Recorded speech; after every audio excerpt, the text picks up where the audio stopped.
All right. Hello, hello, hello. I'm back. I was in the doghouse for 7 days. I'm back. I'm back, bitches. Hey, Robert, what's happening? David Gould, thanks for the world. I am back. Andre 444. Andrea.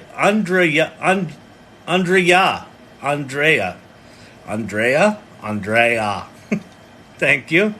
I was afraid you'd been abducted by aliens. Yeah, exactly. I got hacked by AI. I'm out of jail. Hey, Troy, thank you. Missed you guys too. Welcome back. Thank you.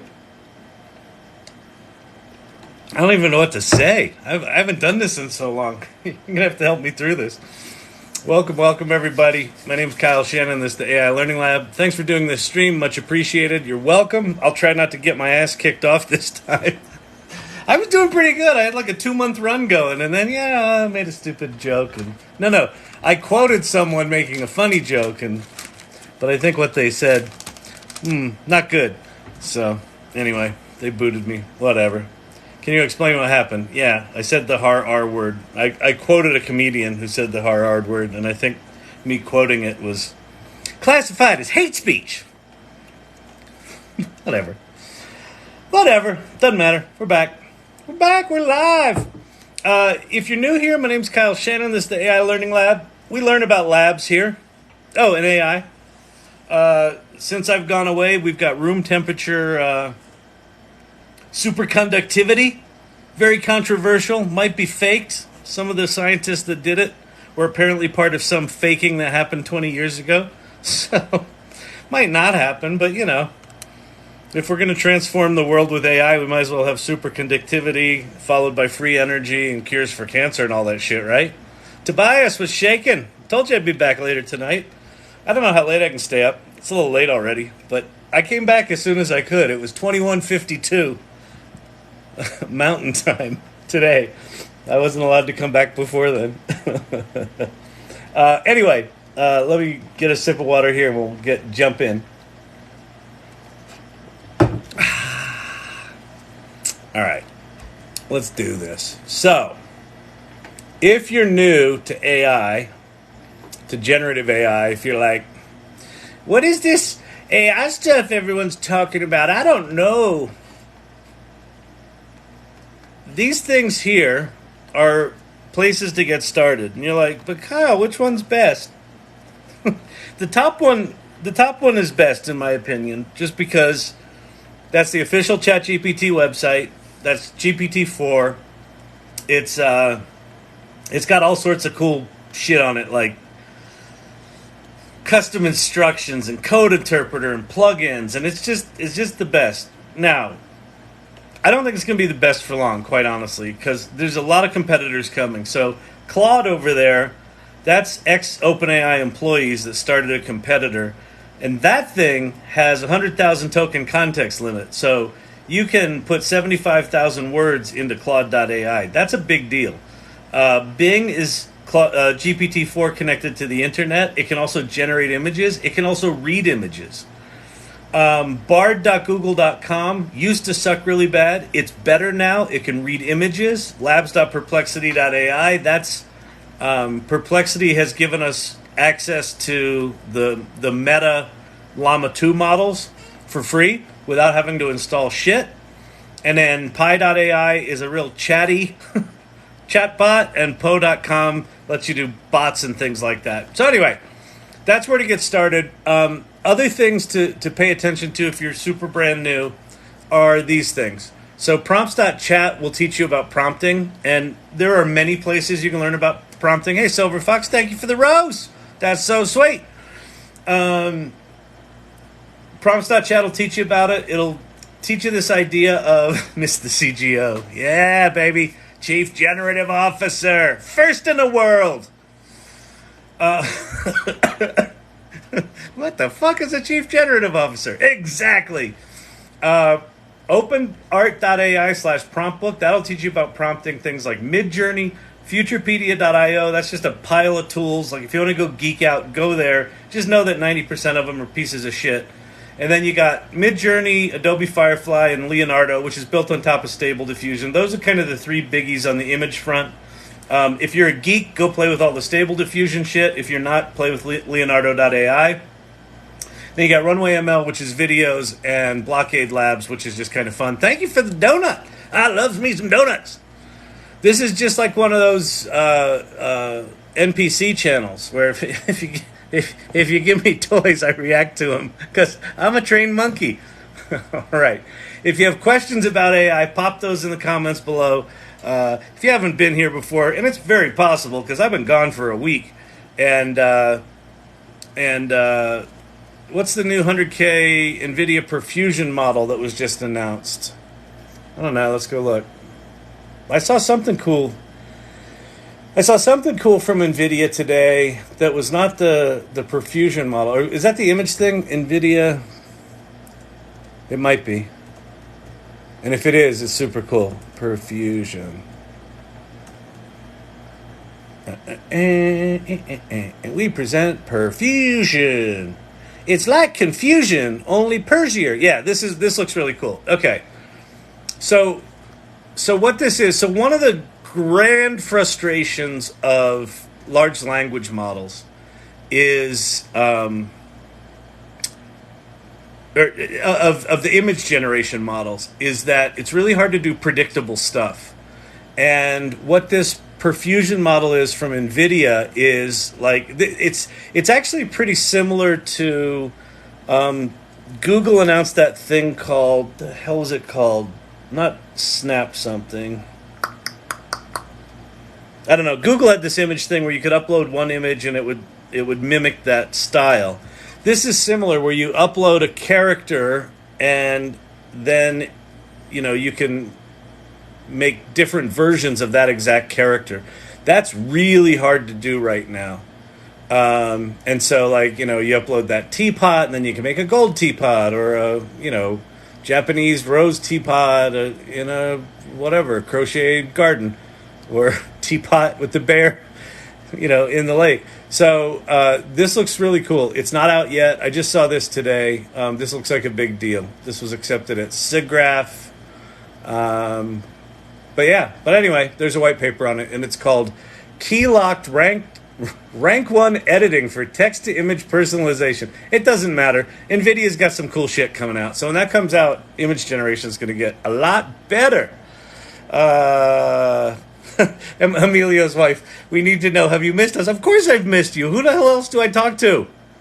The dog. Of course you talk to the dog. You have to talk to the dog.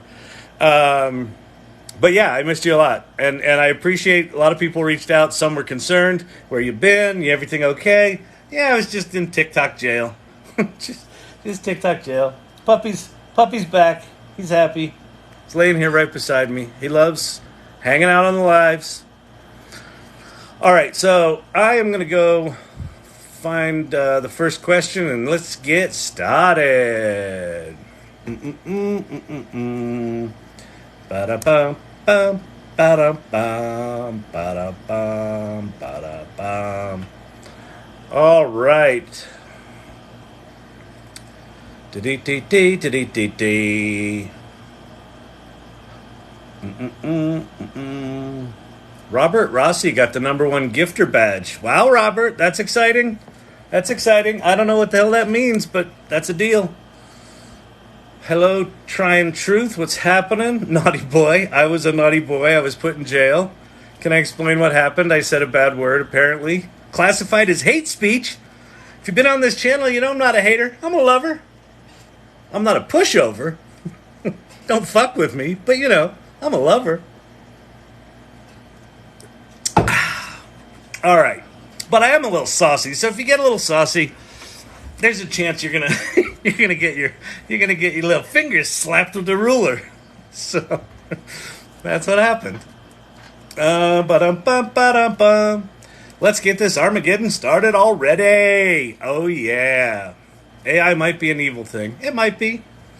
It is equally likely, in my opinion, that it will do dramatic good. It could also do dramatic bad. The reality, like always, is probably somewhere in between. There will be some dramatically good stuff and some really shitty stuff. And this channel's about getting curious enough to not be at not be at the mercy of it. That's not really it. It's just to understand it enough to not be blindsided by it. That's really the purpose of the channel. Get people to try it, get you excited about it. If you try it and you hate it, then great. At least you tried it. But a lot of people right now are afraid of it without trying it, or judging it without trying it, or making assumptions about how it works or what it does, or that the robots are going to fucking come get us. No, we're still in charge. These are tools. They're tools just like Photoshop's a tool, right? And people freaked out when Photoshop came out. And these are tools just like the calculator was a tool. University professors, when calculators came out, mathematics professors were on campus with little placards. Ban the calculator. These kids must learn longhand addition. Same shit, different technology. But this technology's kind of, in the neighborhood of fire, printing press, steam engine, this.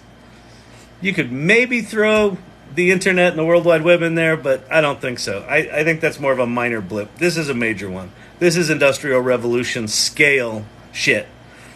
And what's exciting is we're at the beginning of it. Even though machine learning and AI has been around for a long, long time, this generative AI stuff has been around since last November. So we're like 9 months into this stuff.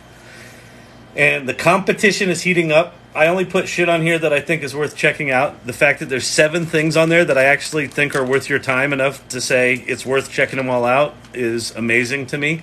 I'd like to get that down to 3. But anyway, yeah. Interesting. You Americans are obsessed about drinking water. Well, I live in Denver, and it's a high desert, so I'm a mile in the air, and it's dry all the time, except for this summer when it thunderstorms every afternoon. But drinking water in Denver is like a full-time job. If you don't do it, you wake up in the morning, or I wake up in the morning with just a raging fucking dehydration headache. And it took me, because I'm a little dim, it took me like a year and a half to put together, like if I wasn't just fucking pounding water, that was what was causing the headaches. I'm like, why do I have all these headaches? That's what it was. And so I went on Amazon, I got myself 32-ounce tumblers. I just fill one of those bad boys up before I go to bed every night and try to drink it before morning. It's crazy. And I don't have to pee all night because it's just my body needs it. Interesting. Yeah. With ice, tea, coffee, all the time. Yeah, I like ice in it. Welcome back. So NPC streaming didn't work for you. That's my other channel. That's where I've been. I'm making $1,500 a day going. What do they say? Thanks for the rose. Thanks for the rose. Ooh, cowboy hat. Ooh, cowboy hat. I could do that. If you want to turn this channel into that, just start gifting me shit, and then we don't have to talk substance at all. I don't think I'd last 2 days doing that. What's this new 100K Nvidia Perfusion model? That's what I just talked about. Can't take a screenshot due to privacy. I don't know what that means, Tobias. You can't, or I can't? Oh, can't take a screenshot of that over there? That might just be a local setting on your phone. Kyle, we need... Oh, TikTok just jumped me to the bottom. Ugh, the pet peeve. So in the 7 days they kicked me off, they couldn't have fixed the scroll to the bottom bug? No TikTok? You missed Champ, too. He's right down there. Aren't you, Champy? You a good boy? You a good boy? He's a good boy. All right. Welcome back to the AI party. Are free ways to clone voices without paying the monthly subscription? Well, yes, but so there's going to be plenty of them. Right now, the best one is 11 Labs, and you need to pay money to clone your voice there.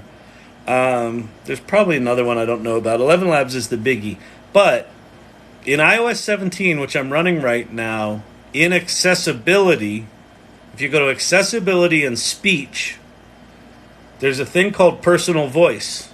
And within the iOS operating system, you can clone your voice.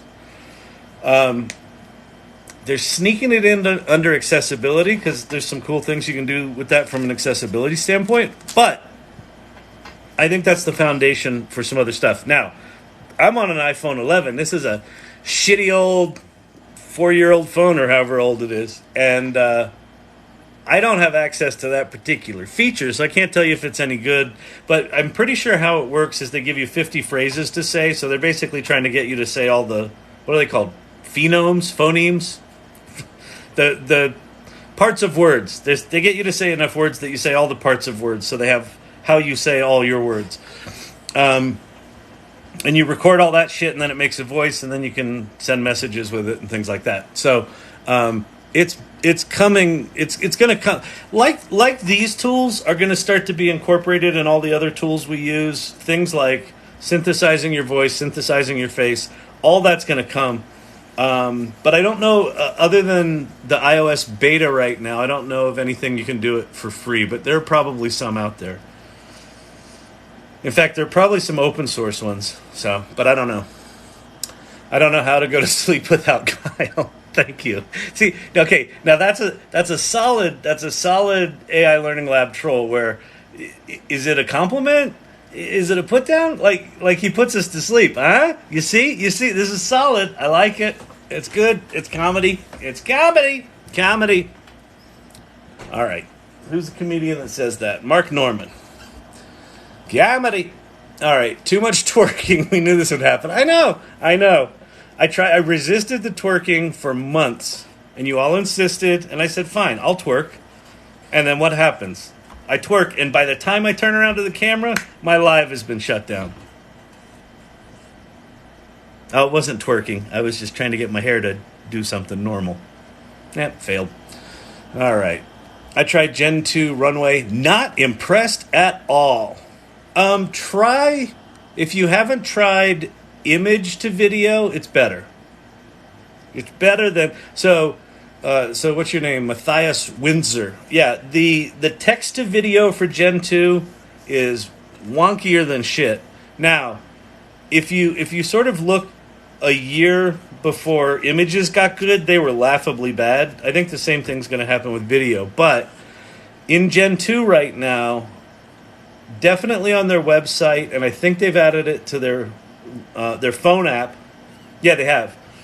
You can upload an image and turn that image into a video. And in fact, I'll show you one that I did of a cloud photograph I took. And it's pretty fucking good, dude. Dude, Matthias. You know, dude.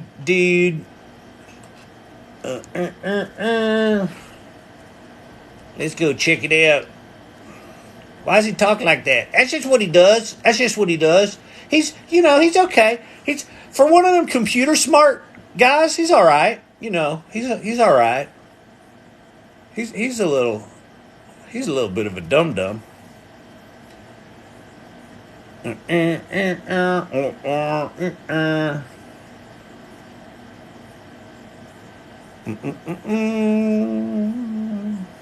Barbenheimer. That was a pretty cool clip. Oh, there was me with Barbie. I thought that was good for the Barbie movie. I put that I was her rebound relationship after Ken. Got a laugh or two. Here we go. Check this out. So, so that photograph is a panorama I took with my own camera and did some editing in Lightroom. So that's, if you want to see my photography, you can go to kyleshannon.com. That's a bunch of my photography. So anyway, so I started with that. I uploaded that to Gen 2 with no prompt, and it turned it into this. I mean, come on. Now, it does lose a lot of detail, right? So it's like, it's definitely early technology, and it's only 4 seconds. But I mean, if you cut that into, other footage, like, as part of an edit, that's totally believable.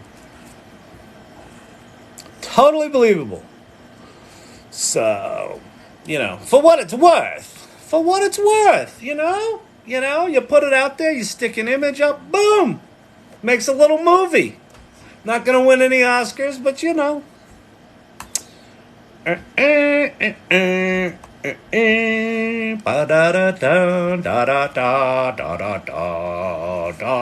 Did you miss my singing?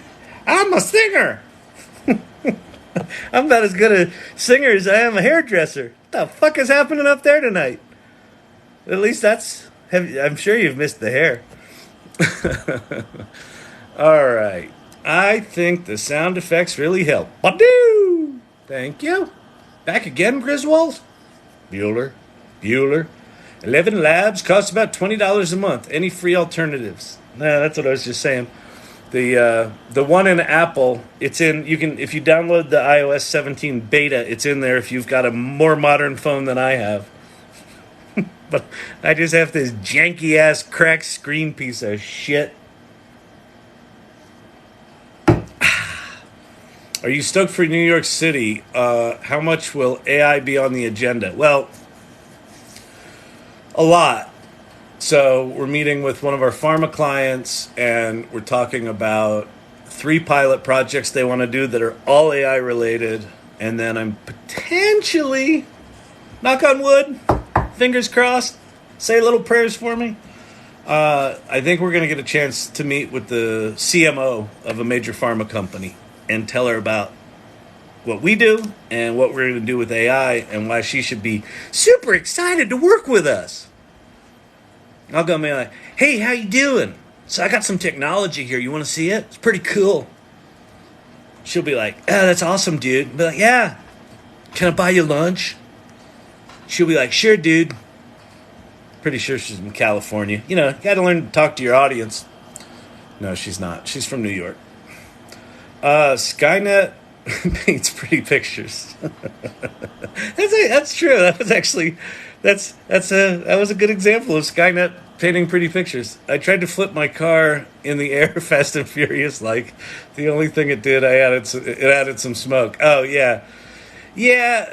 So like the images, the video stuff, like video stuff's way more complicated because whatever they call it, continuity or it's not continuity or consistency. It's coherence. Whatever. It doing shit that looks good. It's really hard with images, right? You see hands that look like this. Those have gotten better. Now most people have 5-ish fingers. And, sometimes you'll get hands that are this small or fingers that are like this long, but there's normally 5 of them now. So that's getting better. But with video, it's, 30 frames a second more complicated. So I think it'll get better.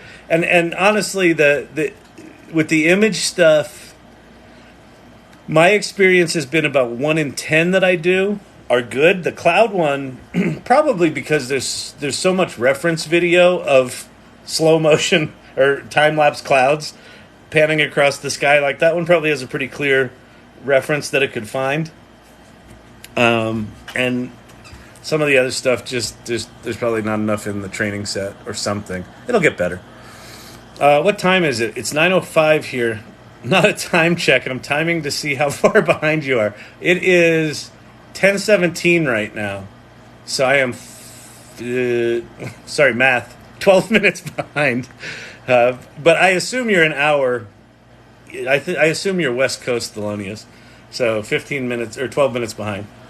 And if you're new here, welcome. My name's Kyle Shannon. We talk about AI stuff here and answer questions. And we have fun. Sweaty balls,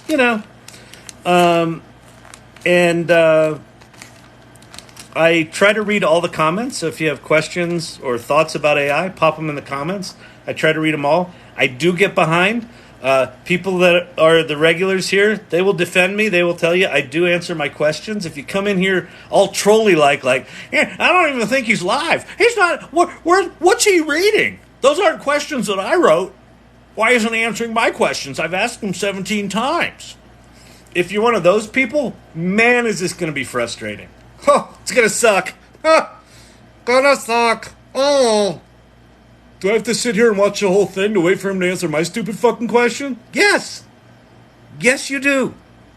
I've been off for 7 days, so I'm a little wound up. All right. What's the process of writing a scripted... Of AI writing scripted or doing a video? Is that anime person doing lip sync? I don't quite know what the question is. Well, so I'll go show you how we can make one of those. It's pretty fun. It ain't exactly Hollywood quality yet. It's a little... All of these technologies right now are a little, as we call in the business, janky. So let me show you how we do some scripted to animated voice stuff. All right. So let's see. We'll go over here. And where will we go first? You know where we'll go first? We'll go to the classic. We're going to ChatGPT. You can make money with ChatGPT. All right. So we're here in ChatGPT, and I'll do GPT 3.5. That's the free one.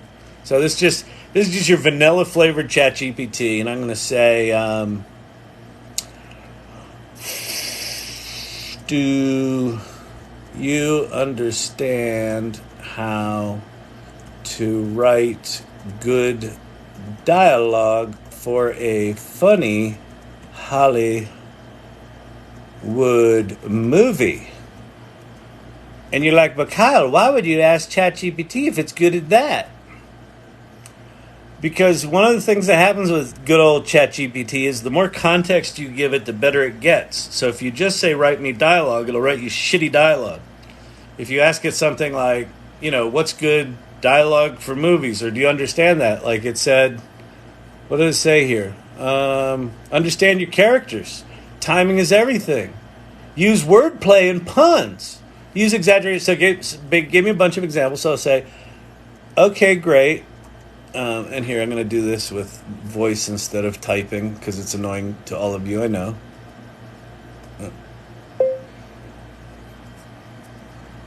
Write me a funny opening line of a simpleton who's memorized all of the books in all of the libraries of all of the world. In a world where brains were bytes and wisdom was Wi-Fi, I'm the all-knowing simpleton who downloads the entire universe into my noggin. But, where do I plug in the toaster? That's actually not bad. That's not bad. All right. There's our line. Pretty funny. Now, it's not going to be delivered with comedy because it's going to be a fucking robot saying it. But, okay. So if you can write the words, you can write your own words, but we wrote those words. And now there's two things I'll show you. One's 11 Labs. And at 11 Labs, I have trained it to be able to talk like me, sort of, in whatever the state of art talking like me sounds like. And let's see, Rachel... KS. I'll do KS Bright. So I recorded two different versions of me. I recorded one where I'm talking like a serious person like this, kind of like a newscaster. And then I recorded one where I was like, I'm in a Pixar movie. Isn't this exciting? So we'll use that one. We'll use the peppy one because it's comedy. And then I'm going to pop that text in there that I just wrote, and we'll say generate. In a world where brains were bytes and wisdom was Wi-Fi, I'm the all-knowing simpleton who's downloaded the entire universe into my noggin. But where do I plug in the toaster? Not bad. Not bad. So that's that. So that's 11labs.io is the website. That one does cost you money if you want to clone your own voice. But you can also go to D-ID, and there's many of these. There's Synthesia. There's a bunch of these. These do cost money. I think these things are ridiculously overpriced, but they don't really require much knowledge. So, yeah. No credit login sign up. Here we go.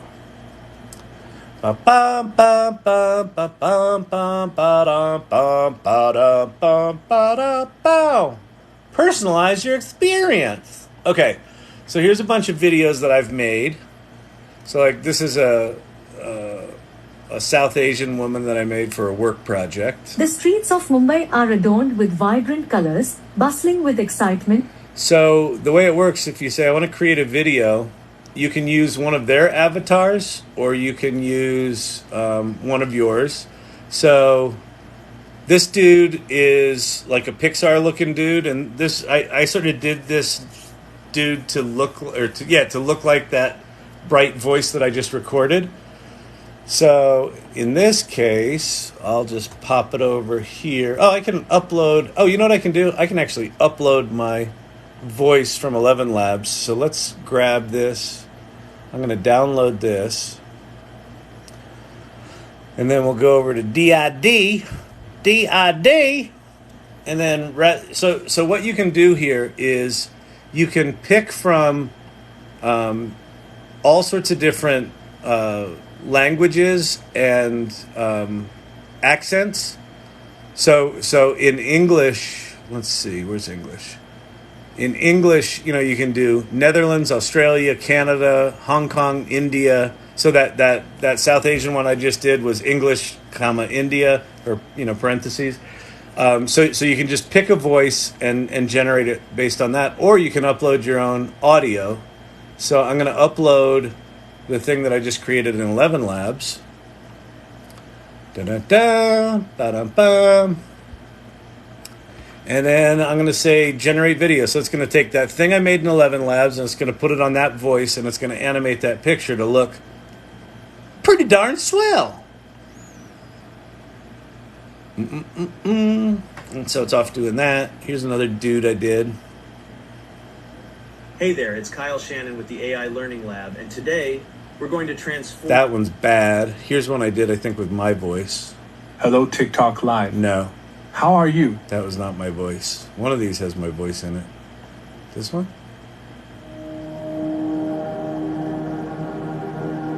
And so it begins. There was a time, until very recently, where you had to live life to experience it. That was pretty good. All right, so here's the one we just did. I'll hit the little play button. In a world where brains were bytes and wisdom was Wi-Fi, I'm the all-knowing simpleton who's downloaded the entire universe into my noggin. But where do I plug in the toaster? Oh, it's comedy! Comedy! Right there. I don't know if you knew that. That was a comedic opening line to a Hollywood film. So anyway, that's how you do it. Did that help? Did that make things worse or better? Did it make things worse or better? I don't know. He seemed to talk for a long, long time. Did he say anything? I don't know. Industrial Revolution 3.0. Here we come. It's coming. It is coming. It's absolutely on the way. It's absolutely on the way without the industry. All the industry will be replaced with robots. But anyway, yes, the Industrial Revolution. It's the knowledge. It's the robot. Thanks for the, what is that? It's a boombox? Is that a boombox? In my day, back in the olden timey days, in the 80s and the 90s, we had a boombox. You'd walk down the street with a big thing on your shoulder and speakers blasting in your head. And you'd play annoying music and annoy the people around you. Now we just get on TikTok and talk into our phone. I can annoy you in many different ways. I don't need a boombox. I got a teeny little phone. All right.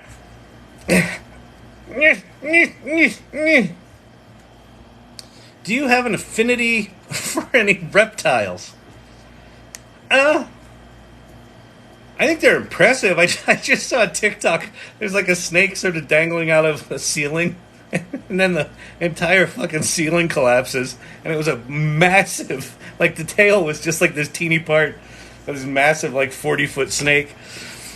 I like lizards. I learned how to catch lizards in the desert with a little piece of fishing line with a loop on it. And you just dangle it in front of them, and they kind of freeze, like, that's interesting. And then you just slide it over their head and go, chit, with a little slip thing, and you catch them. So, desert lizards are pretty cool. They can theorize and ask scenarios based on existing scientific research. It's amazing. Wait, what was that for? You can theorize. I don't know what that was about. Who said that? Glocal girl. Glocal. Oh, as in globally local? That's a marketing term from like the late 90s. Glocal. That's really funny. Are you in marketing? You got to be in marketing.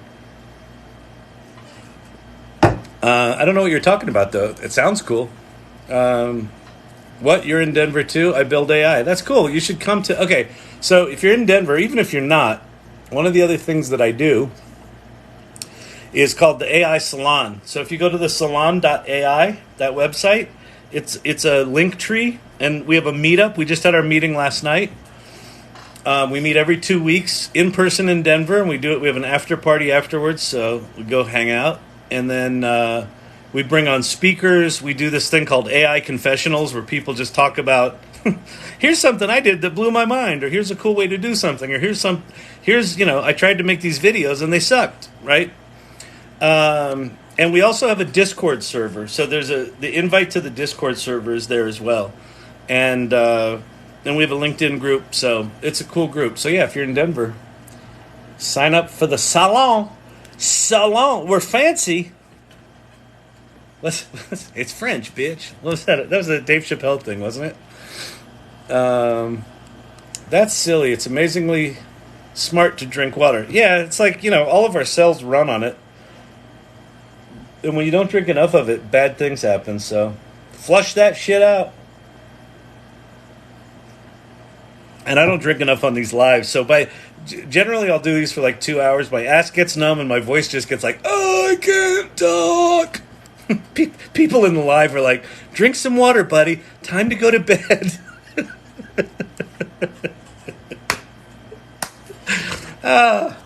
My fans that take care of me.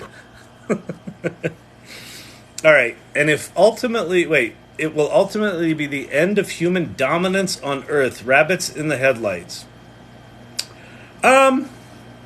Maybe not. Maybe not.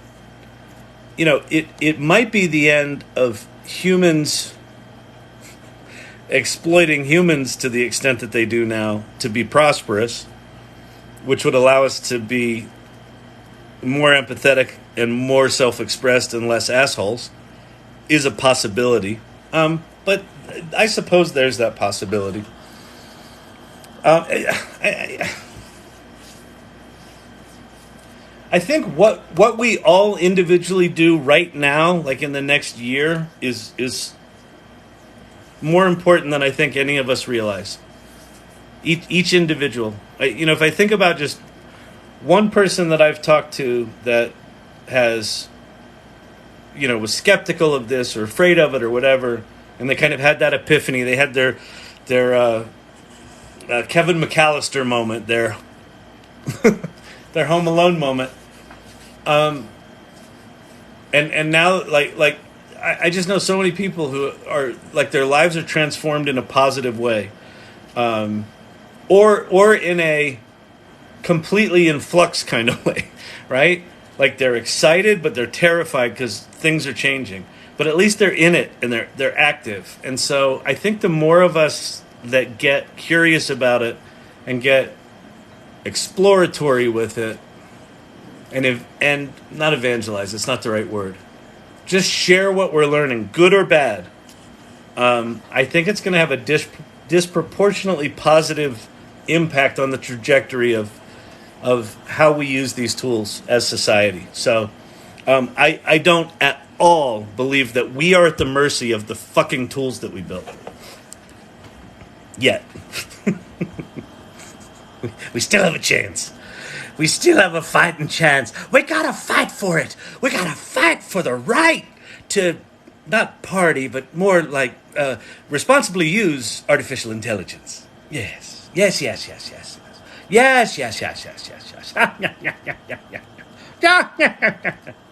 Okay. Sorry. TikTok jumped me to the bottom again. I'm scrolling up to figure out where I was and god dang questions. All right. Now I went back too far. Yeah.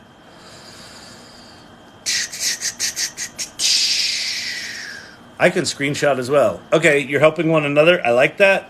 You're helping whoever it was that couldn't screenshot troubleshoot. I think it was local settings. All right, AI Learning Lab insert caption is half off screen. Oh, that's because, look, it's just, I just have a phone on a stick. There you go. Is that better? Sorry. Well, he's helpful, but he doesn't seem too bright. He seems a little slow in the uptake. All right. That's Kyle. He's special like that. Thank you. That's incredible. All right. Andrea's helping Thelonious. It's good. It's good. Tech support is right around the corner here in the AI Learning Lab. All right. Robert Rossi killing it in the #1 gifter badge arena. Sent donuts. Thanks for the donuts. What phone do you have? I have an iPhone 11 Pro Max. I don't know. The sort of big one? The 4-inch one? Now AI is going to... Oh, how is AI going to help nonprofit organizations? Holy crap. Let me count the ways. What are nonprofit organizations perpetually faced with? Not enough resources. Because not only do they have to go beg for money all the time, they don't pay well. Oh, David Gould, I'm getting many worlds. Thank you for the worlds. If I had a world on a string, I good Lord, thank you. I need to come up with a, what do I do for a world? It's the world. It's the world. No, I'm not going to do it. I promise. I can't resist it, but thank you so much for all of that. Goodness. So how AI is going to help nonprofit organizations is lots and lots of ways. It can make you, thank you very, very much for that. That's very nice. It can make you much more productive personally, right? So it can help you write emails. It could help you write personalized emails to donors. It could help you write personalized stories about, impact that you've had much more quickly. It can, generate lots of organic content. It can help you write grants. It can help you read, grant requests or whatever they're, grant offers or whatever. They're not RFPs. They're RFPs in the business world. It can help with program development. It can help with, creating training materials. It's in a lot of ways. I think about AIs for nonprofit is it feels like one of the greatest areas of impact because they're so under resourced. And as the open source large language models get increasingly optimized, where you're going to be able to install like a GPT 3.5 large language model natively on your phone without having to connect to the internet. Think about that. Anywhere where you've got third world countries or rural, thanks for the donut, rural communities that don't have access to the internet, you're going to be able to have these tools there locally. And so you'll be able to build all sorts of amazing tools. The way I would think about it is this. Start to get literate. If you're not literate, the reason I have these on screen for my entire lives here is these are things to just go play with. Go start getting used to playing with them. Like Pi.ai is one that you can talk to and it talks back to you. So there might be things with accessibility that could be really powerful with that one. It's very, very conversational, so it might be good for kids in some way. And just start getting used to these things. And the way to approach them is rather than think about how can I use AI for nonprofits, think about your nonprofit and say, what's a problem that I'm trying to solve? And then start to figure out, how can I use these tools to solve that problem? And it totally changed my relationship with these tools, where if you just sit down with like ChatGPT, it's this little bar, and it's kind of like a Google search. It's like, well, what do I do with it? And because it does so much, like, that is such a deep well to dive in. If you just sit in front of it and go, what can I do with this? It's almost impossible. But if you don't start with the technology, start with your problem.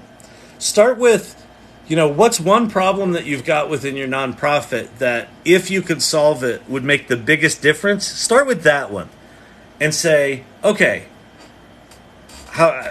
what do I need to solve this? And just go start interacting with these tools and start having a conversation with these tools, almost like you just hired an intern who's an idiot savant, right?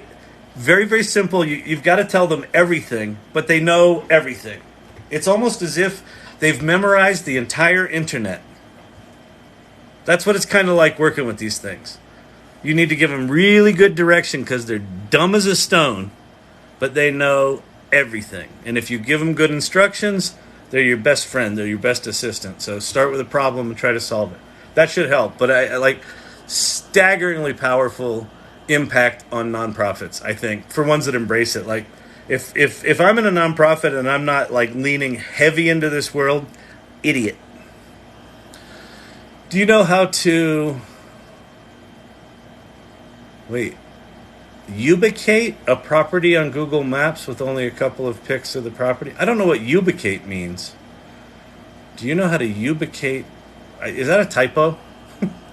Well, hell, now subtitles right across your eyes. TikTok's revenge. Oh, you should be able to turn off subtitles too. There is not iOS 17, at least not on Apple's website. Yeah. iOS 17 right now is in beta, so you have to go into your settings. Go into your settings and search for beta, and I think you have to sign up for beta access. So it's probably in like software updates, and then you turn on beta access. And if you turn that on, iOS 17 is now a public beta. I just got version 2, but I still don't have the stupid personal voice thing. So I hope that helps. Mm-hmm.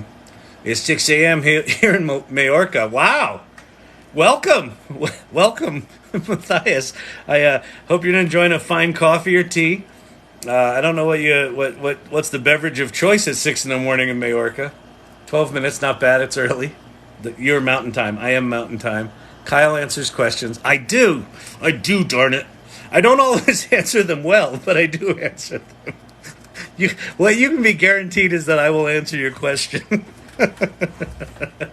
What's up for grabs is, all right. But what are his qualifications? Sir, do you have any qualifications? Rather. Well, I was trained at the Academy of the Arts in the fine thespian art of acting. No, I meant to be on an AI channel. What are your qualifications to talk about machine learning and deep mathematics? Rather. I just seem to be a bit caught off guard with that one. It's a little hot in here. Where's my pizza? So I went to WorldCoin. Oh, Thelonious, that's right. And I gave away my iris data to the orb, and all I got was this sticker. Well, we're in America, so I think didn't the SEC just tell Coinbase you can't trade any crypto at all other than Bitcoin? So yeah, being in America, if you want to do anything with crypto, sucks. But with what Thelonious is talking about there, last week, Sam Altman's new company, which is called WorldCoin, launched. And what WorldCoin is, as creepy as this sounds, I actually think it or something like it's really important. So what they're trying to do, they've created 3 components. They've created a transaction service, so like an app like PayPal, where you can, transact. They've created a crypto coin called WorldCoin, and then they've created this thing called World ID. And World ID is you get verified as a human. So you go to one of these centers that have these orbs, and they're like these chrome balls. Do I have anything? Yeah, I did. Yeah, they're like this size, but they're chrome, and they got a hole in them. And you go up to them, and you stick your eye on it. It scans your iris, verifies that you're human, and then you get a World ID, and that's blockchain verified. So what they're creating is a network of verified humans. And I think as we will see what the 2024 elections are going to be like, but I have a sneaking suspicion that all this AI shit is going to make lots and lots of misinformation. It's going to make 2016 and 2020 look like fucking child's play. So I think after that, there's going to be a real demand for, I want to know that someone's a human. I want to know that that video that I'm watching hasn't been modified. I want to know that that article that I'm reading, is the original and hasn't been modified. And so I think this is a step in that direction. Is it creepy as fuck? Yeah. Now, apparently they're not keeping the data. They're not keeping the biometric data. I think you can explicitly give them permission to use it for other shit, which I don't know why you do that, but whatever. We've already given away all of our shit to Google. But the idea of having a verified network of actual human beings, I think, is a really interesting idea. And tying it to cryptocurrencies, fascinating. The long-term vision of WorldCoin is to have it be a platform for universal basic income funded by the prosperity that AI generates. And if you listen to Sam Altman, he's very clear. He thinks that this is going to have a massive disruptive effect on employment, and there's going to be a need for, there's going to be an increase in prosperity, but a decrease in the number of people needed to create it. And so if you can tax AI companies that are benefiting from that delta and turn that into universal basic income, then that could be kind of cool. So that's what that's about. Anyway, glad to see you're still here, and they didn't zap you with a laser and fry the brain, but maybe they did and you just don't know it yet. Does AI really work on resumes? Oh, what's your name? Naya? It works incredibly well on resumes. So depending on what you want to do, you can copy and paste your LinkedIn profile and paste it into ChatGPT, and then copy and paste in a job description, and even copy and paste in an old version of your resume, and then say, update my resume with my current work experience and follow resume best practices and, focus my experience, to apply for that specific job, and it'll do it. And then you can just tell it to write you a cover letter for that job as well, and it'll do that. It's amazing at that stuff. ChatGPT, like all of these large language models, are particularly good if you feed them a document and tell them to analyze it in any way. They're really good at that, like amazingly good at that. Yes, keep watching. You'll learn while you wait to have your question answered. That is kind of the sad reality of this channel. It's like, I just want to know about LangChain. Why doesn't he talk about LangChain? I want to know about LangChain. Is he ever going to get to my... Oh, that was interesting. Oh, I didn't know he could do that. Yeah, that's kind of what this channel's all about, is frustrating the shit out of everyone here. I hope I hope I'm succeeding. All right. That dude is you. That dude is you. Did you know that they used AI to synthesize Val Kilmer's voice in Top Gun? Oh, I did. I heard that. Yeah. And did the new Beatles song came out yet? What? Did the English language get good yet? Let's see. New Beatles song. I thought it came out end of July.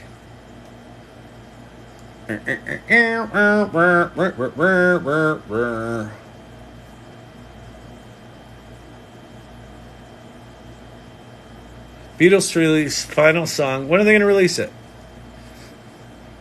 When are they going to release that? Maybe it's August.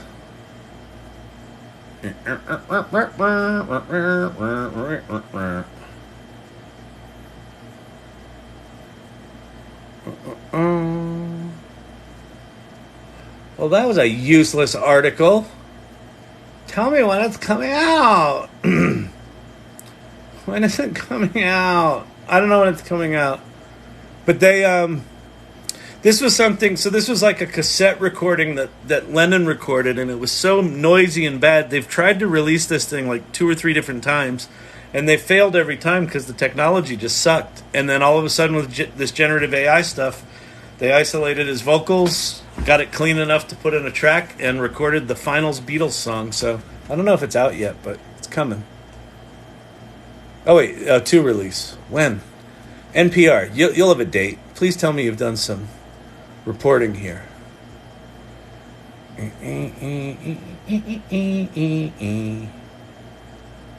When is it coming? I don't know. Yeah, but yeah, all of that synthesis stuff. I mean, this is one of the things. If you're following the SAG and WGA strikes,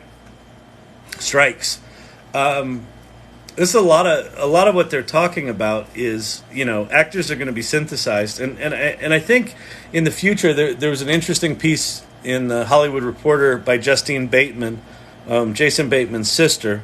And she's a brainiac. She's really smart. But she was talking about, you know, she said to the SAG folks, this is your last strike where you have any leverage. Because, you know, in the future you're going to be competing against young digitized Val Kilmer and, you know, perpetually young Tom Cruise. And they'll just be able to pop people into whatever movie. And then, you know, the future after that is that's all going to happen dynamically. I want to watch Top Gun with Jim Gaffigan in the lead. Okay, here you go. So, it's just crazy. I just ate my cat. All right. Hope it was tender. What site was that to animate faces? It was called d-id.com. As in, like, digital ID, I think. d-id.com. Da-da-da-da-da-da-da. Do you work on AI? Well, I don't know. Maybe. Do I? I spent 3 hours yesterday writing 2 prompts. Just trying to get them right. And I did, which was cool. It's really gratifying when you get the prompts right. What's funny about prompting with these things is that you can get to good really, really quickly. And then to get it to great or like consistently good every time, that takes a lot longer. So I did that. Today I was trying to pull some data from our database, and I had to pull some crap out of Postgres on Heroku using SQL queries. I don't know SQL queries, but there was one in there, and it needed to be updated, so I just copied and pasted that crap right into ChatGPT, and I said, update that SQL query. Like, tell me what needs to be updated in this from a time and date perspective, and it did that. And then at one point, it was giving me inaccurate data, and I said, I pasted it back in, and I said, why might this be giving me inaccurate data? I'm expecting this, and I'm getting this. And it said, oh, well, it looks like there's a discrepancy between your dates. And I said, well, can you analyze this? And is there a way that you could fix it so that the dates are better?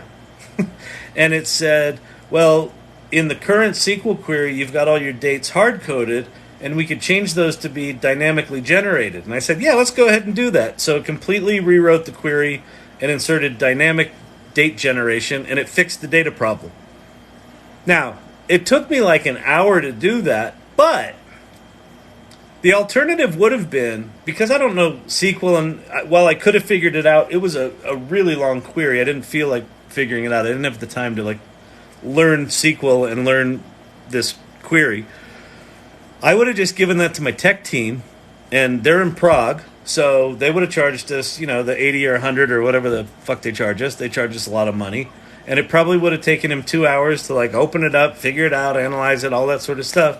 So in an hour, I did it myself, fixed the query, got the thing working, and solved the problem. So that's the kind of thing these things can do where, like, that's one of those just sort of things in business that you accept, that if you come against something that's a little too complicated for your skill level, you're like, oh, just hand it off to an expert. Well, with this stuff, you've got kind of an expert in your pocket, and if you're willing to sort of go through the pain in the ass of learning how to talk to these things, they can fill in where you might otherwise have to hire people. So it's a kind of thing that allows a single person, like a single proprietor, or a 2 or 3 person startup to be able to act like a 5 to 10 person startup or a 20 person startup if they're really clever with it. These are ability amplifiers, like dramatic ability amplifiers. It's not just words. It's amazing. And then I build content generators, and I'm re-architecting my entire product vision of my company. My company's called Storyvine, and it's a automated video production platform. We've been around since 2012, so we're an 11-and-a-half-year-old company, and have not used AI for the automation of our video editing. We found another way to do it. But I'm completely rethinking what the product is and what the value is and how we sell it and how we deliver it. And so I work on it a lot. But I am not a machine learning guy. So I love jumping in early on technology at the moment at which it switches from only the geeks can play with it to the rest of us get to play with it. And for me, that moment was November 30th, 2022. ChatGPT absolutely represents this single, hatchet moment in history where before that, machine learning was for the researchers and the scientists and the mathematicians. And after that, it's the rest of us get to play with it. Very similar to the World Wide Web, how it sort of landed on top of the internet, right? The internet previously was command line, and it was researchers and librarians and all that kind of crap, scientists and mathematicians. And then the World Wide Web comes along, and all of a sudden, we can make magazines, and we can make websites, and we can make blogs, and everyone can be self-expressed, and now we can build social media, and now someone can invent the iPhone, and all of that leads up to this shit, where everything's going to change. All right, I'm having trouble get AI to generate graphics with text. Yes, that's a problem. That will be fixed, but you just kind of have to deal with it right now. So you have to do it. Dust off your Photoshop skills. Do your text in Photoshop. Or go play with, if you've got access to Photoshop, go play with Adobe Firefly. And they've got a text generating, like if you want to do headlines and shit like that, they have a cool text generating thing where you can do standalone text with patterns and things in it. But yeah, it wasn't SDXL. It was either a new, it was a new version of Stable Diffusion, or it was a new version of, no, you know what, I think I've lost sense, I don't have a sense of time anymore since I haven't been doing my lives. The days have all blended together. Sometime last week, I think there's a new model coming out from OpenAI. Thank you for the rose. I appreciate that. There's a new model coming out from OpenAI. They're the ones that have DALL-E 2, which is the image tool sitting inside Bing. It sucks. It's bad. Like if you compare it to Midjourney and Stable Diffusion, it's just not on the same level. But there's apparently a model coming out from them that does text really well. So text is coming. So what's your name? Johnny's 24 Honey. Okay, 9.5 out of 10 on the name. Love the name. Thumbs up. If you're going to be in here, you should work on your name game because we got good ones in here. I know AI Learning Lab, really straightforward, kind of boring. I would give AI Learning Lab a 6.8 out of 10. Not all that creative. It's clear, but not all that solid. Thank you, Johnny. Johnny's 24 Honey, bringing in the boombox and the world. Appreciate it. Saturday. Come to the Buck Tractor Pulls. Anyone else from Redneck, Pennsylvania? I grew up in York, PA. I've been to tractor pulls. What's a tractor pull, you ask? Go look it up on YouTube. Johnny's 24 Honey. Coming in with the lightning and the whatever the hell else that was. Unicorn. Saturday, Saturday, Saturday. All right. I found a site with lots of famous voices. You can type a phrase and download it. Oh, that's cool, Thelonious. Remember what it's called? I got John Lennon wishing my brother a happy birthday. Super cool. Yeah, you know, what's that, oh, Christ. What's that site that famous people, you can pay them to, like, do a recorded message for your loved ones? That site's over, right? You're going to be able to just do that. Vinnie Barbarino hair. Oh, yeah. What was his tagline? I can remember the Fonz's. What was Vinnie Barbarino's? Welcome back. Your dreams are your ticket out. Welcome back. Welcome back, Cotter. That was a great show. Damn, was that a good show. Thank you for the memory. That was really cool. It's free, of course, and no sign up. Wait, what was the site, Thelonious? Oh, 101sounds.com. See this? Yeah, I see it. Hang on. Hold on. Hold your pants there, Thelonious. We're doing the best we can. Good Lord, man. 101 soundboards.com. TDT. Who's a good one? Samuel Jackson. Say what again? Say what again? I dare you. I double dare you, motherfucker. Say what one more goddamn time. Black. Go on. Say what again? Samuel Jackson isn't black. Again. I dare you. Oh, it's comedy. It's comedy. Where's the one? How do you make them say it? Where's the thing? Help me, Thelonious. I don't know where to find the thing. Where's the thing to make him say something? Will Ferrell sounds, Jimmy Hopkins sounds, Christina Ricci, Pulp Fiction. Oh, TTS computer voice. Oh, enter your text to be spoken. Paste. That was the thing we did before. Generate it.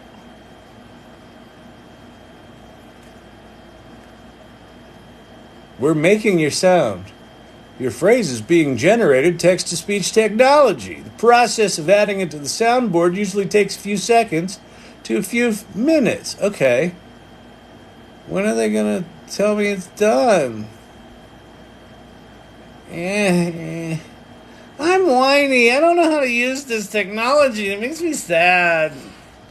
Anyone else get like this where you go to something new and if you can't figure it out within 30 seconds, you're like, nah, you hurt. I don't like being incompetent.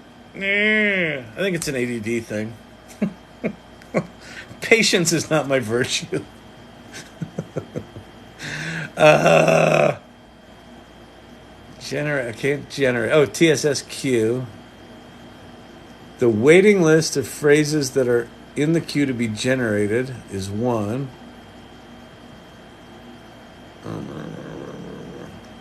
In a world where brains were bytes and wisdom was Wi-Fi, I'm the all-knowing simpleton who's downloaded the entire universe into my noggin. Oh, where do I love in the toaster?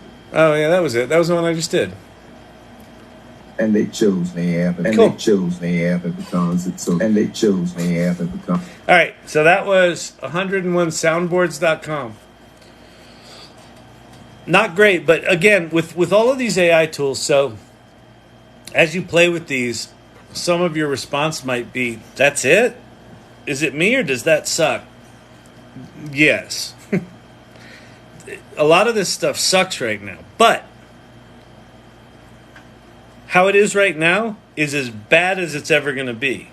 So the fact that we can do this at all is insane. And so it's all going to get better and better and better. So the investment you make now to just get up to speed on what this stuff is, how it works, and how all of this stuff is related, how the tools that we use to do language stuff are the same tools that are behind image generation and audio generation and music generation. There was a site a buddy sent me to today. Hang on. Let me... is it slides?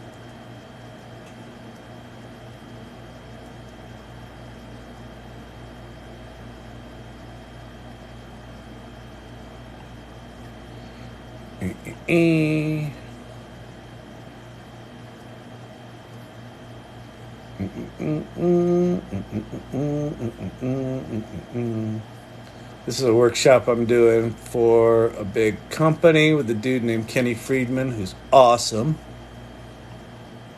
And it's called Suno.ai. Okay. So check out Suno, Suno.ai.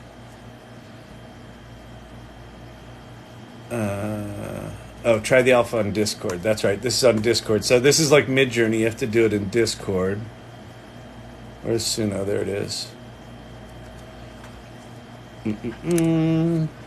So go to Suno.ai. And then you go into these chirp channels. And you do... Come on. How do I get to the bottom? You do /chirp. Is it /chirp? Yeah. /chirp. And then we'll do like, what was my thing? We'll do bouncy pop. And then you can put in your lyrics. So I'm just going to put in those lyrics that we generated before. In a world where brains were bytes and wisdom was Wi-Fi, I'm the all-knowing simpleton, that one.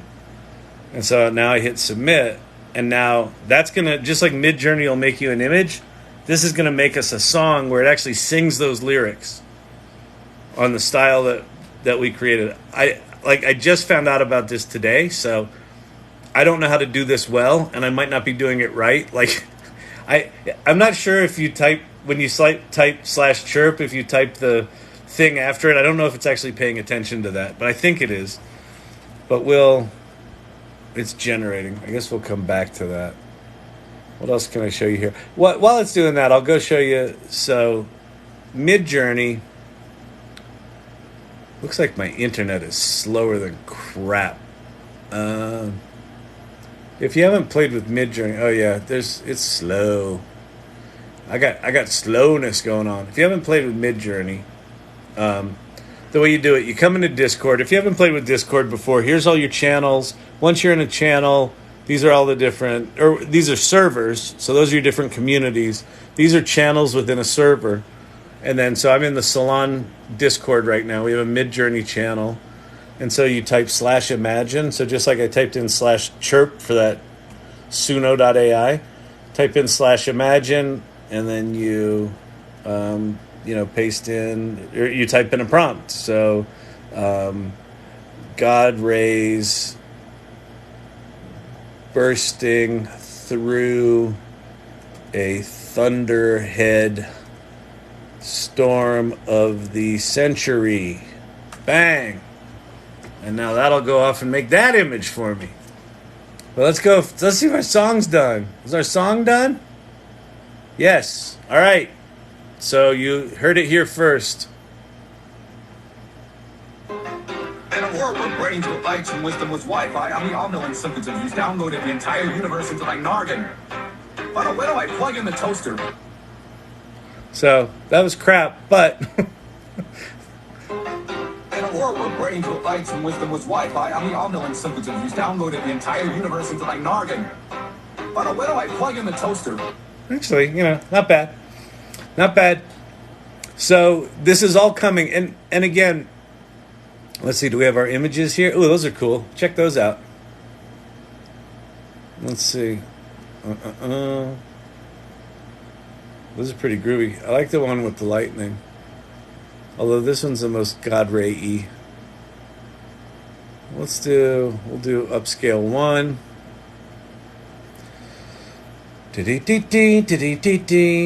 So there's that beautiful thing, and I'm like, oh crap! I wish I wouldn't have done that as a square image. I wish that had done that as what's it called, 16 by 9. Well, you can do that now. So I'm going to do aspect ratio of 16 by 9,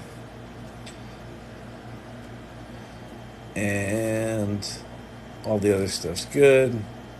I'll do zoom of 1.5, make it a little bit zoomed out from that thing. And now it's going to make me 4 versions of this that are wider. It'll extend that image out. So crazy, huh? Isn't that crazy, crazy, crazy? All right, then we're moving on. Oh, TikTok just jumped me to the bottom because it's awful and it hates me. It hates me. It hates me. It hates me. Hated it. Hated it. Hopefully some people are falling to sleep to this because they said they do. I can't fall asleep without you. I'm like, that's my favorite sort of compliment ever, I think.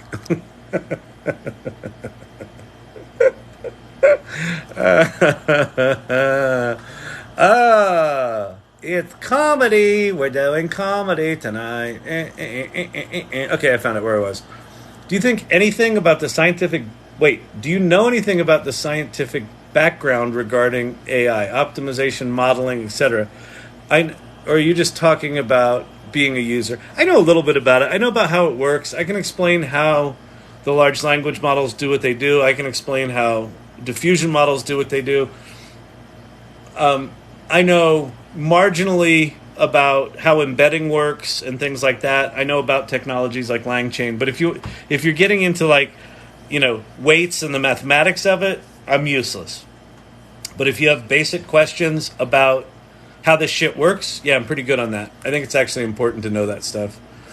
So yeah, these are kind of cool. I like the bottom right one. All right, let's make the bottom right one. So I'm going to upscale that one. Oh, you know what let's do? Let's do it. So we got this beautiful image, right? Look at that. Thank you, Johnny's 24.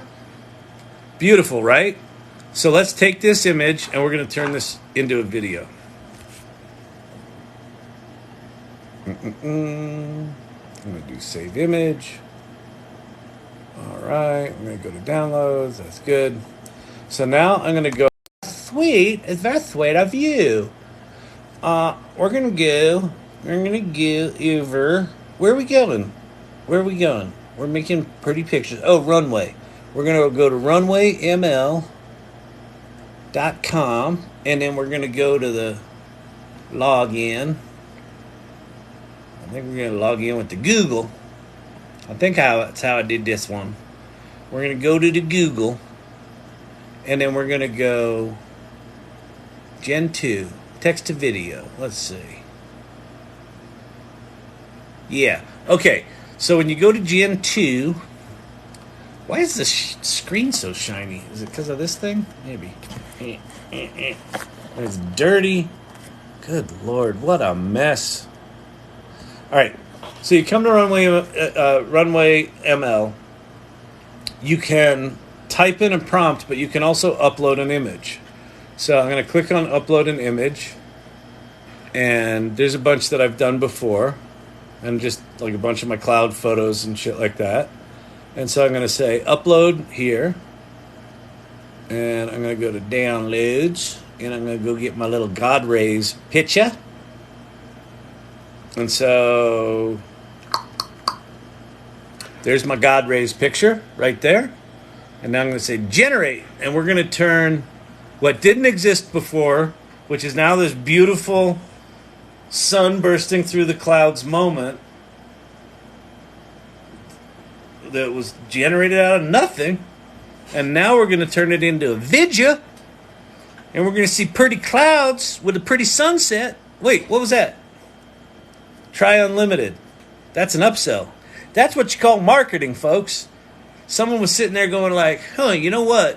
while someone's sitting there waiting for their little cloud picture to turn into a video, why don't we do a little pop-up that says, spend more money? Yeah, it's a good idea. We'll get more subscriptions that way. Let's see, we do the math. If we can get another $5 out of 10% of the people that do that, we can have as much as $25, $30 every month. I like it. Let's do that. Let's do that pop-up. Is that what they call it? A pop-up? Pop-tart? Pop-up? We do pop-tart, pop-up with the give us more money, and then they'll give us more money, and then maybe I can get that Toyota Supra I was looking at. Oh, here's our video. Wait, okay, let's see. Does it suck? Ooh, that's really cool. The clouds are kind of parting and disappearing. Like, this is, it's very religious. It's a lot of, that's cool. They don't really look like clouds moving. They kind of look like set pieces moving out of a play, but anyway, pretty groovy, huh? So that's Runway ML Gen 2, upload an image.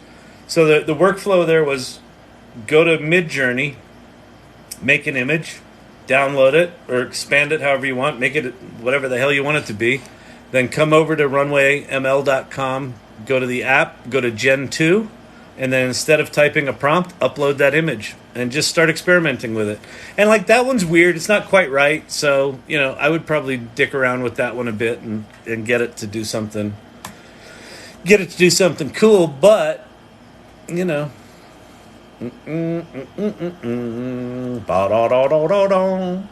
Troy Decker, I'm only here for the entertainment factor, lol. I don't know what's entertaining about this, Mr. Decker. This isn't funny. This is artificial intelligence. And there's nothing intelligent about it. All right, carrying on. Could you explain how machine learning works? Thanks. Greetings from Buenos Aires, Argentina. Buenos Aires. Yes, I can.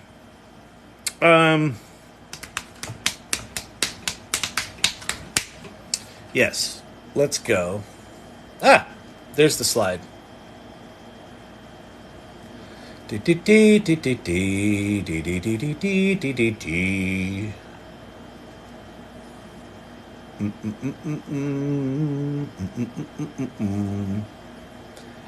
Okay, so we'll talk about a couple of things here.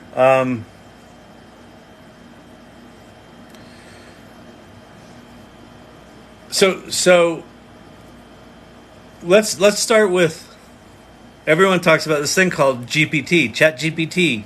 What's Chat GPT? Or as the people that are like, you can make money with Chat GPT. Those guys, have you ever noticed that those guys also always switch around the letters? They call it Chat GTP.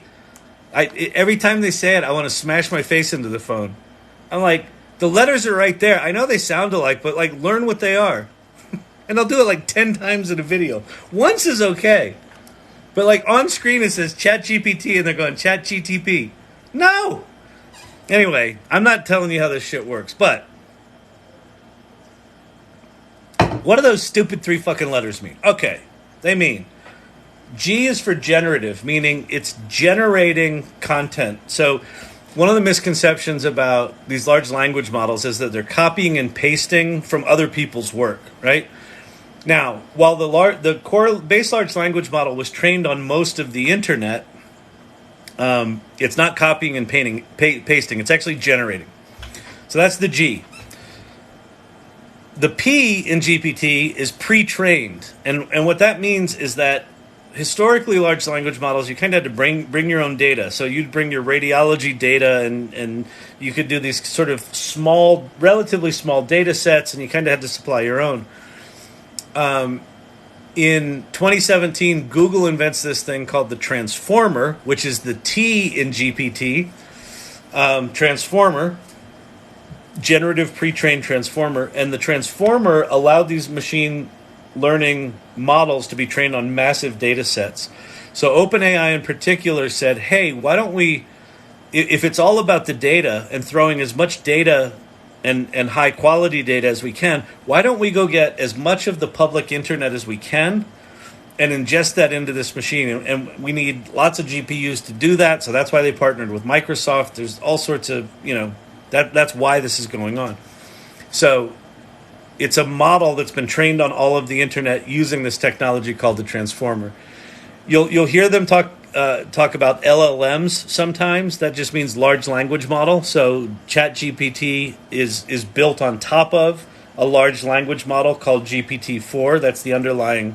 I think they're calling. What are they calling them now? They're calling them frontier models. So if you're doing the sort of expensive base model creation, that's called frontier models.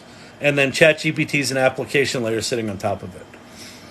Then you got this thing called the latent space. And this is where we get a little bit technical, but this is where it also gets fascinating as fuck. Okay, so what you're looking at there is a 2D representation of just like an XY plane with a bunch of what are called vectors.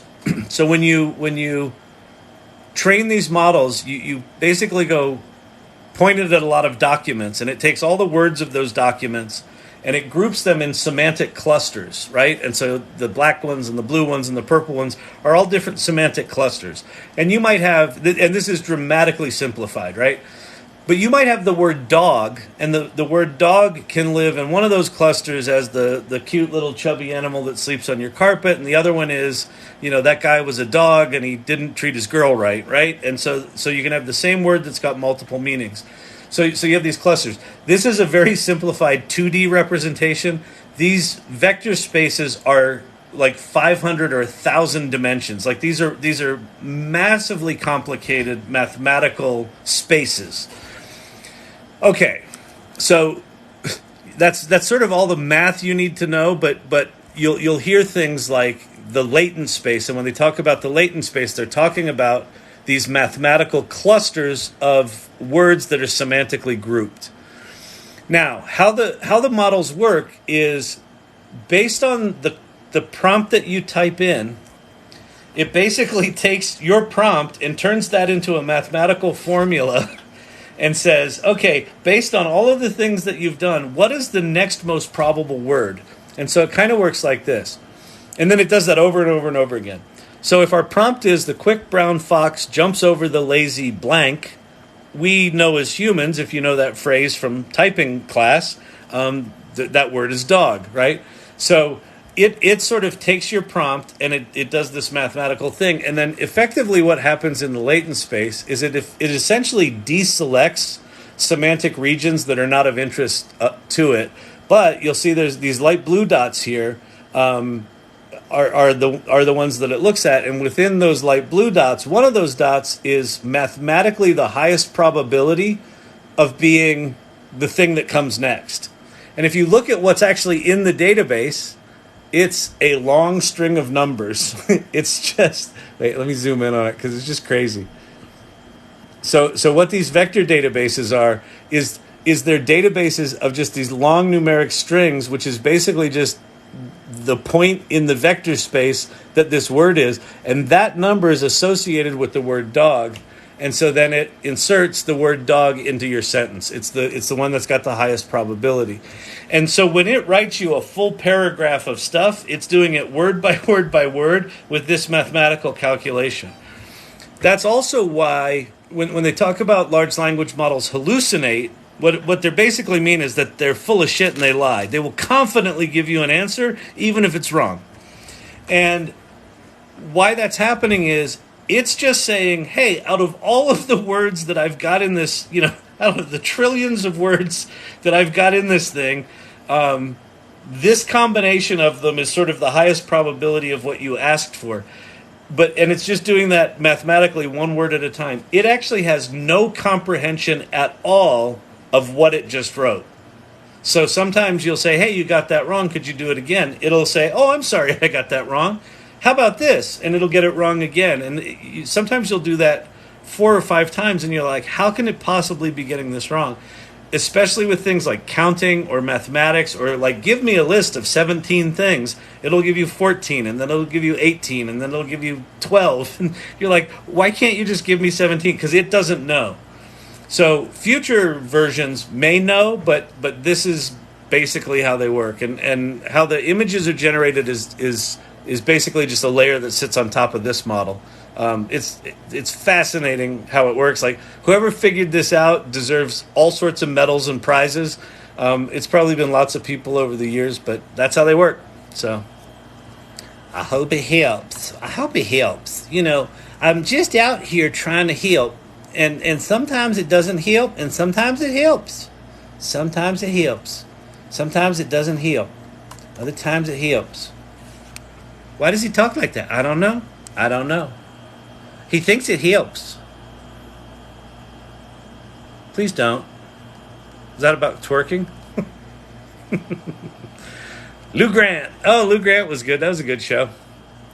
Gen Xers. I got a pile of Gen Xers in here. Yeah, that hair is something. Oh, Jesus. It's 11:24. I got work tomorrow, you people. So demanding. All right. Hope that was a good explanation of that. How did you get AI on your BlackBerry? That's good. That's solid. That's a solid burn. Could you please explain how machine learning works in all caps? Thanks. Greetings from Buenos Aires. We just did that, but you're welcome. Nice shirt, too. Thank you. Yeah, I like this shirt. Ubi Cafe is Spanish slang command. Wait. Oh, ubicate. Oh, I see. Ubicate is a Spanish slang command that means get your bearings. Oh, that's cool. That's cool, Thelonious. Touch and hold the subtitle, and you can move it on screen. You're welcome. Touch and hold the subtitle. Oh, for the person. Thank you, David Gold. I'm getting the world. He got the whole world in his hand. He got the whole wide world in his hand. Wow. David Gold. Knocking the marbles out. Thank you very much. I appreciate that. That's very cool. What do you think of Adobe's photo AI they are building? I think it's remarkable. So here's what's happening with Adobe. As of January or February last year, they weren't even sure if they were going to get into this space because they knew it was kind of problematic and potentially cannibalistic on their business. And then they said some version of, fuck it, let's try.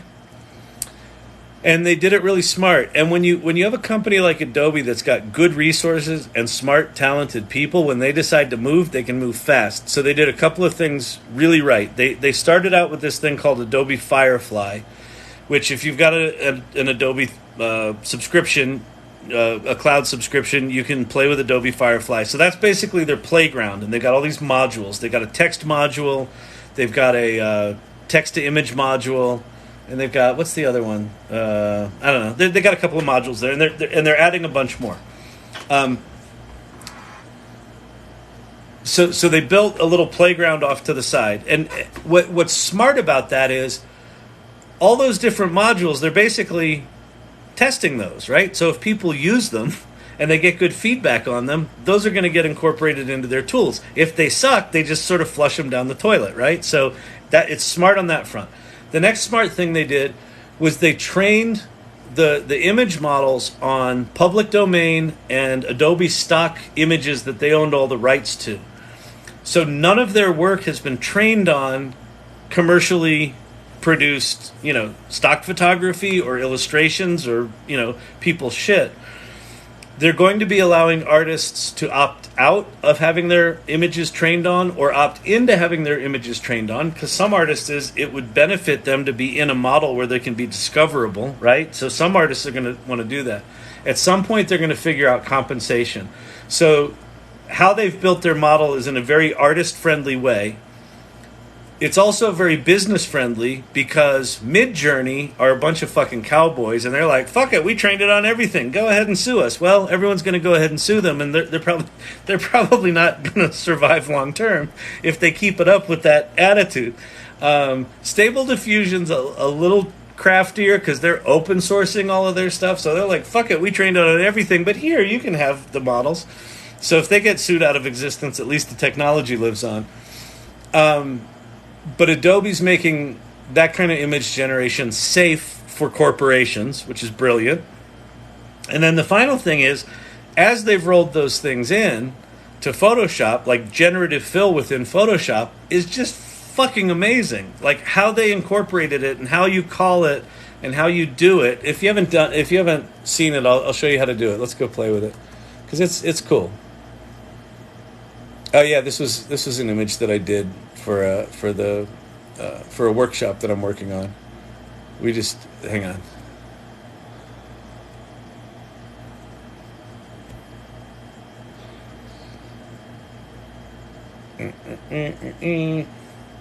We had this square image, and we needed it to be the whole width of a PowerPoint slide. So I just did generative fill and expanded it.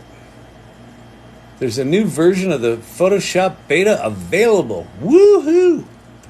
All right, so let's open something here. Oh, that's kind of cool. Yeah, that's kind of cool. We'll do that. We could do that one. What else do we have?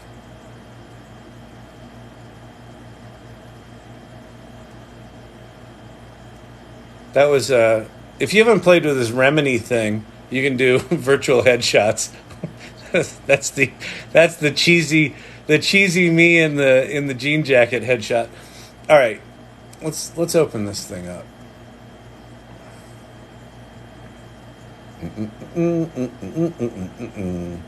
All right, so there's our little photo, and let's say we want it wider. Well, I can just grab this thing and kind of extend it out like that.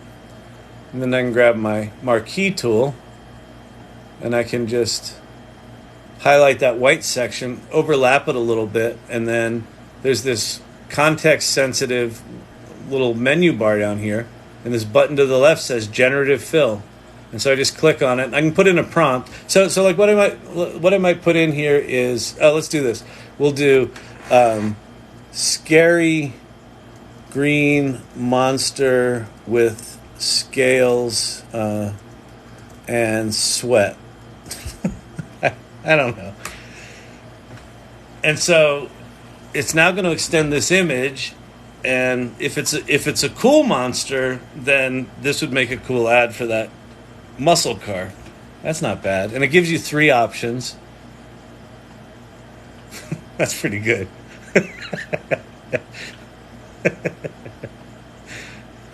I think that one's probably a bit more realistic, but it sort of continued the thing on.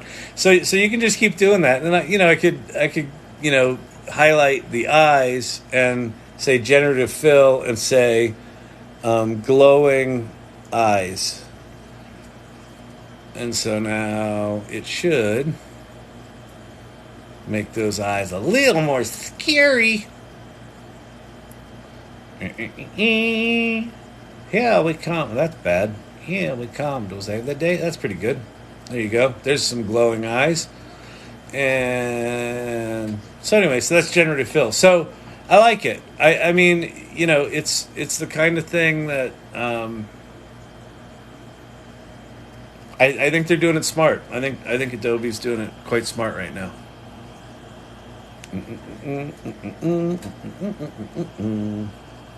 Beverage without sugar. He's having water.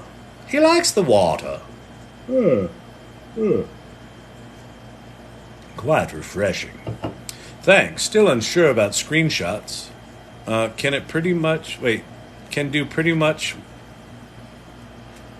do it pretty much all others. Oh.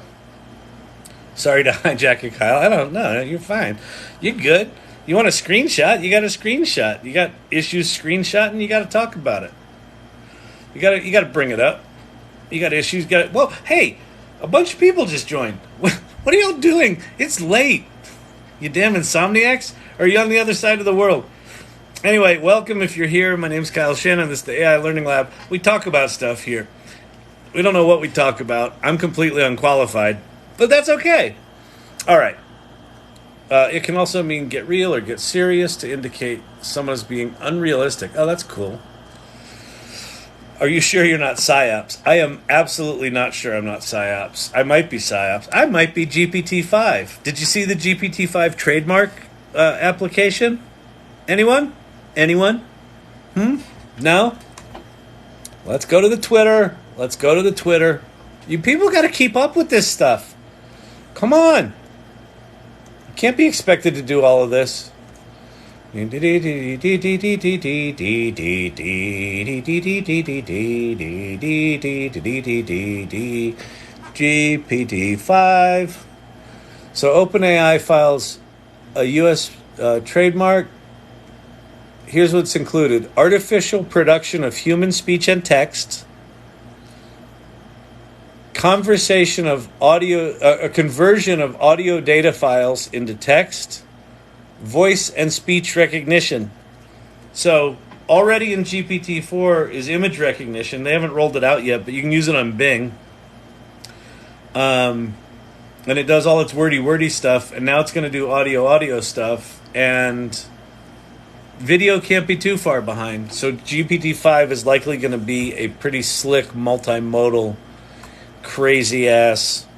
The thing about all these tools right now, so I showed earlier that singing generation tool, and we're doing Mid-Journey things here, and we're going to Runway ML for there, and all these things right now are these disparate pieces of crap, little standalone. And I don't mean to diminish the incredibly powerful pieces of crap that they are, but they're all raw, right? And within a year, we're going to start to see these things do this. And these tools are going to get so sophisticated and so slick. So cool what's coming. Very cool. Very cool. Very cool. That's so cool, Kyle. Yeah, that's really cool, Kyle. That's cool. I'm learning AI technology. Awesome. Ah, the bear with my little dangly lights. I love the dangly lights. They're very nice. Thelonious, I'm still here. I didn't put my eyeball into the orb, just looked at it. Don't know if I was lasered. Might have been lasered. Now and Then is the Beatles song. Release date 2023. When 2023? I know 2023.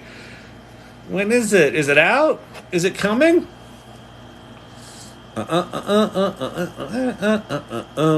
Hey guys, does Bars has an app?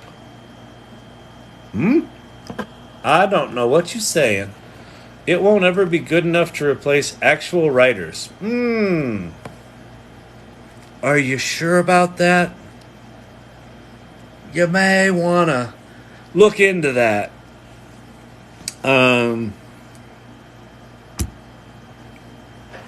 know a lot of writers that have embraced this, and who's one of the organizers of the AI Salon is a copywriter. I met her at a Creative Mornings, and I said, "What do you do?" And she said, "Oh, I'm a copywriter." And I said, this is like back in January. I said, "Have you played with ChatGPT?" She goes, "Oh, I heard people talking about that." She came to the first salon and started playing with it, and like the second salon she came to, she was like, and now she's like, she basically uses the tool to do most of her writing for her, and to be fair, to your point, is it going to write the great American novel or a fantastic screenplay on its own? No. But if you're churning out fucking social media video scripts, it can absolutely do that. And it can do those things fucking 30 times faster than you could get draft one. You could have 30 versions of those. So for certain kinds of writing, it's there now. And then if you start to look at more sophisticated kinds of writing, like screenwriting and novel writing and things like that, go check out a project called GPT Author, which you have to be a little geeky to play with it. You have to run it in Google Colab. But it's a series, what it effectively is a series of prompts strung together to write a complete novel. So what you give it is, here's the kind of story that I want. Here's the writing style that I want. Here's the number of chapters that I want. Here's my OpenAI key and my Stable Diffusion key. Go. And it writes an outline for a book with the number of chapters that you're talking about, with the style that you're asking for. And then it writes one chapter at a time. So it writes a chapter, then it takes the outline in chapter 1 and it writes chapter 2, then it takes the outline in chapter 1 and 2 and it writes chapter 3. And you're just watching this and it's just going dunk, dunk, dunk, dunk. And then it gets to the end and it's written this whole book, and then it writes a prompt for Stable Diffusion to create a cover for the book, and then it saves it as an ebook. And it does it in 3 minutes. Now, is the book brilliant? Not yet. But go look at that. But is it a coherent, well-structured story in 3 minutes that's a book? Yes, it is.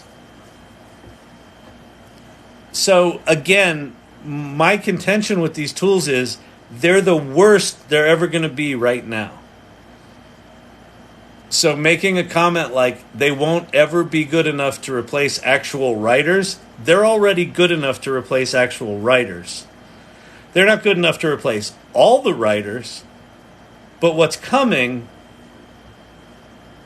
is significantly beyond, I think, what you're giving this technology credit for. And listen, if you're a writer, and I'm a writer, I've written 7 screenplays and a one-man show, and all I do for my business is write, story structures, so I get it. It's fucking existentially terrifying. So I get why you want to be in that place, but I wouldn't be so confident there if I were you. I would dig deeper and learn more. Just learn what these things can do. And in fact, if you're a writer and if you've got that position, I would go play with all of these. The reason I have all these up there is they're all good at different things. GPT-4 up here, in my opinion, is the best writer of all of these, but they've all got different skills. So depending on the kind of writing you do, there might be certain of these tools that do things better. So write yourself an interesting prompt as a test and go test GPT 3.5, GPT-4, test Claude, test GPT-4 at Bing.com, test Bard, test, this is Meta, this is the Llama 2 model, test Pi, which is super conversational. All of those, that, it would be a good education for you just to see where these different models are, which ones are good at what. But I would not sort of, I would not sit with much confidence in the statement that you made. Because the shit that's coming is going to melt some fucking faces. It's going to be like, the faces just fall off. Hoi! What happened to my face? I don't know. I said that it couldn't write as good as a writer right before I got laid off from my writing job.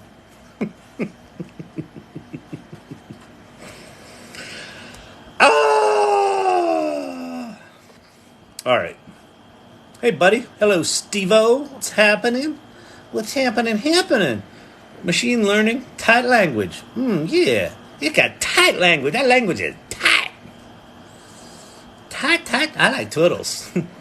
Chris, that's what got me in trouble on my last live. I showed the I like turtles thing, and then that reminded me of the other guy, and I showed that video, and then I said what the guy said in the video, and then my live went. So we're not doing turtles joke anymore. But thank you. Good joke. Like it. Go look up I Like Turtles on YouTube if you don't know what we're talking about. Exciting times. SDXL. SDXL looks pretty cool. I would love a tutorial of Midjourney if you get a chance. I did that. Hopefully you were here. I did kind of a minor one, but I did the /imagine. Let's imagine what we could do here. Let's turn it into a video, shall we? I'm a Midjourney mod if you need help. Oh. That's cool. I don't need help right now, but it's cool that you're here. Here's something that you could answer for me, Replicant, which, by the way, 9.5 out of 10 on the name. I like it.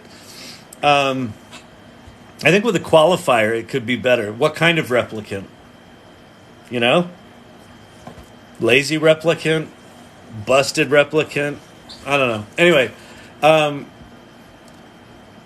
what would be fascinating for me to know, if you're connected to Midjourney in any way, one is I heard there's only like 12 employees. Is that true? That sounds ungodly small staff to me for something that powerful.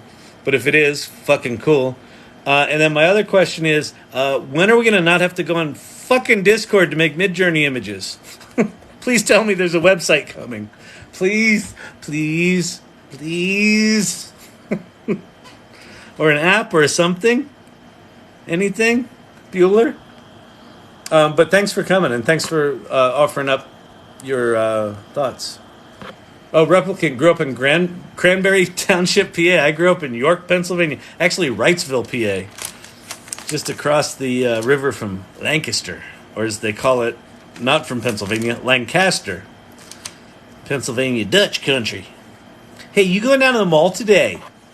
What are you doing? You want to go fishing later? That's what I grew up with. You go down to the mall today. Okay, Kyle, why would you go to college? Why would you want to leave here? Yeah, that's what I grew up with. Four people out of my graduating class in high school left town. 4. They were like, why would you want to go? I was like, why would you want to fucking stay? I don't know. I always had the itch to be somewhere else. Then I got to New York City. And I was like, here's my people. Here's home. Now I'm living in fucking Denver. I gotta get back to the East Coast. Because them East Coasters, they just got a different edge to them. They're so aggressive. Yeah, exactly. I like it. Oh, Cameo, that's the one. God, I'm significantly behind on my questions. Cameo was like an hour ago when I was asking about Cameo. Oh well. Up your nose with a rubber hose. That's a good Gen X line. What are the methods that will be used for AI regulation, and how will alignment become more efficient? Well, TikTok Astronaut. I'm going 10 out of 10 on the name. TikTok Astronaut. I like it. I don't know what methods will be used for AI regulation. I think that I like where Sam Altman's head on this feels right to me. That if you're building frontier models, which is what they're calling, like the people that make GPT-4, GPT-5, Bard, so Google, OpenAI, Microsoft, if you've got the resources to make foundation models, that should be regulated. And then what he's saying is, if you're doing anything the next level more powerful than that, like the AGI stuff, the stuff that's like as intelligent as any human, ever, or as intelligent of all the humans combined, if you're doing stuff at that level of power or capability, then you need to get licensed. Like you get a license to build a nuclear power plant. And then what he's saying is, so if you're doing the super powerful shit, you've got to license it. If you're doing frontier model stuff, like foundation model stuff, that's got to be regulated. And then anything below that, he's saying, don't regulate it. Which I think that sounds very right to me. And then how will alignment become more efficient? So again, back to OpenAI. I'm a bit of a shill for them just because I what they're actually doing in the world. Like a lot of people are talking right now, like Elon with his, X.AI is going to understand the universe. Great. When are you going to have this technology?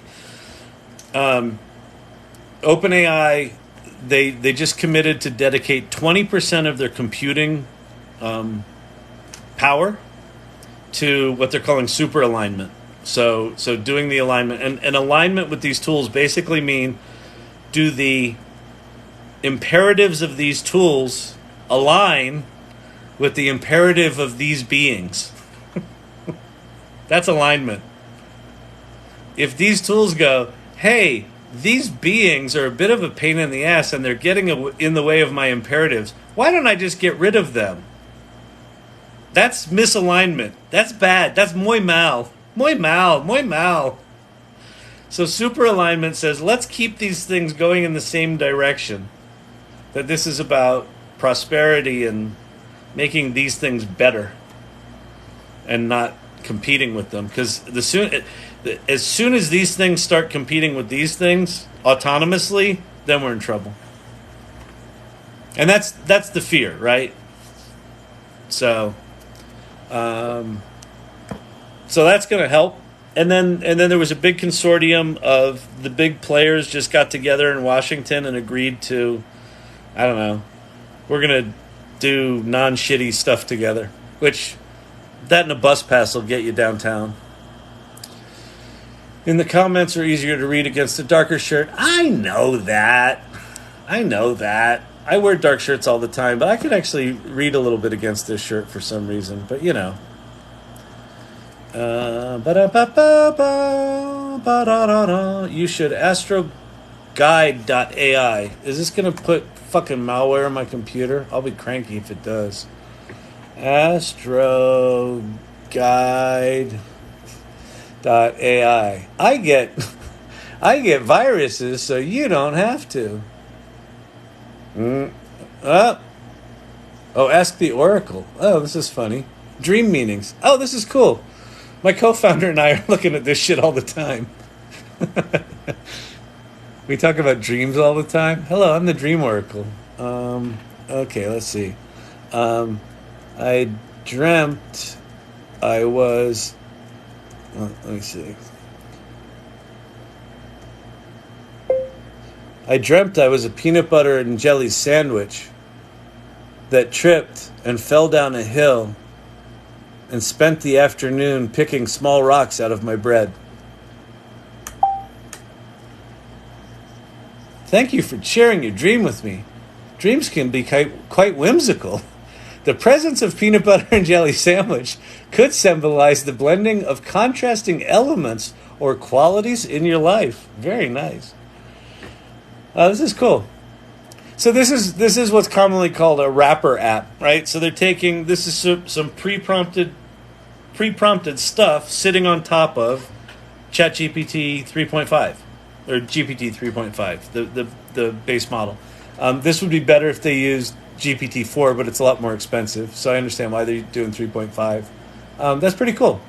I like it. I'll send that to my business partner. She will get a kick out of that. Type a prompt. I did. What? Where? Oh, Barbarino's tagline. Yeah. What? Where? Oh, yeah, that's right. Vinny Barbarino. Up your nose with a rubber hose. I'm so confused. What? Where? That's right. There's a cue. Your download is at the top of the list. Are you a machine learning engineer? No. But I've met some. What are your qualifications, sir? To what do you refer? Are you a machine learning engineer? Oh, no. What are your qualifications? With regards to? It's called the AI Learning Lab. I assume by lab you're a scientist, correct? No. That's just marketing. That's what we call marketing.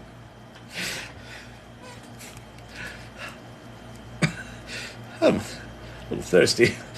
Carry on.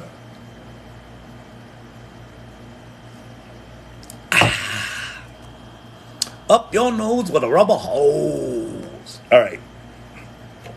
Man, John Travolta was so good in that. You know what's amazing? If you watch Welcome Back, Kotter, the fact that John Travolta escaped that character. Like, there's some actors that when you do a character that identifiable, like Henry Winkler, it took Henry Winkler decades to escape the Fonz. And Travolta escaped that character. That was pretty remarkable. Suno.ai, it's not slash chirp. So if you go to Suno.ai, it'll point you to their Discord server. So you have to join their Discord server, and then you go into one of the chirp channels. Then you type /chirp, type in the style of music, and then it'll pop up a dialog box to either paste your music in or have it AI generate your lyrics for you, and then it'll make the music. It's pretty cool. All right, I gotta go to bed. It's almost midnight here, people. What are you doing with my life? What are you doing? What are you doing, weirdos? I'm going down to the 405. All right, let's see. What do we got here? I'll answer. It just jumped me to the bottom. I grew up in a town of 12,000 people. I was scared I'd be stuck there. Tell me about it, man. I couldn't believe no one wanted to leave. It's just a different thing. Like and you know, it's weird. Like it was as foreign to me to stay there as it was for them to leave. And I mean, part of that was I was an Air Force brat, so I moved around a lot. So I'd seen some other places, but I don't know. There was a lack of curiosity in that small town that just made me nuts. Replicant. Whoa, the message was a while ago. And hello, Nexus 9. Replicant, like the Van Damme movie. There's a small amount of employed team. There's a site already in testing. That's cool, Replicant. Thank you for sharing that. Oh, they announced. Oh, they announced it. Oh, cool. Yeah, listen, I love Midjourney. I got it on my list of shit you should use. I've got Midjourney, Adobe Firefly, and Leonardo, and Midjourney's first because it's the best. It's the best. Although, you know, SDXL is looking sweet, but I assume the shit that you're playing with that we can't play with is probably pretty mind-blowing. I'm just learning to use AI. Very useful. Any advice for teachers with their students? Yeah. So, don't hide from it at all. Understand that these tools are going to be everywhere. I know. So understand that these tools are going to be everywhere. You know, the thing that the teachers that I've heard talk about this stuff that I think is really interesting what they're doing are teachers that are bringing it into the classroom and increasing the critical thinking around these tools. So rather than saying don't use these tools to write a paper, bring it into the classroom, write the paper, have it write the paper, and then have everyone, you know, dissect it and discuss what it did wrong. Where did it hallucinate? Did it use any weak arguments? What would they have done different? You know, get into that critical thinking, because if I sort of crystal ball the future, you look at tools like these and you say, all of the tactical execution from drawing to writing to music to the tactical execution of it, the grammar, the writing, the composition is going to be automated. What's not going to be automated, or will take longer to automate, is the critical thinking of like, why am I writing this? Who am I writing it for? What's my goal? Like, how do I want this to impact people? What does success look like? What's quality look like? Critical thinking, critical thinking, critical thinking. So I feel like the value of critical thinking goes up dramatically in a world where tactical execution is automated. So I would do everything in your power to increase using the noggin actively. All right. Is there a way to check students' writings to see if it came from AI? There are tools to check it, but they have a lot of false positives, a lot of false negatives, and smart students can get around all of those checkers. They're useless. Give up on the checkers. These tools are going to be everywhere. Embrace it. Bring it in instead of trying to push it out, because we can't uninvent it, and it ain't going away. Don't use the checkers, in my opinion. Now, if your school district says you have to, great. New York City schools banned ChatGPT at the beginning of the year, and 6 months later they unbanned it because they get it. City of Boston wrote generative AI guidelines. Go look at the City of Boston's AI guidelines, generative AI guidelines. Use that as a model to talk to your school district about it. your school district should probably have a policy on generative AI. And not one that's like, fuck you, generative AI, but one that's like, it's here, it's coming. Here are the challenges with it. Here are the dangers of it. Here are the good ways to use it. City of Boston generative AI guidelines, really powerful. All right, it is midnight. I gotta go. I gotta leave you people. It's really good to be back. It's fun hanging out. Sorry I had to start so late, but that was what the TikTok said. So really good hanging out with y'all. Peace out. Peace, peace, peace, peace, peace. I appreciate all of you hanging out. Take care.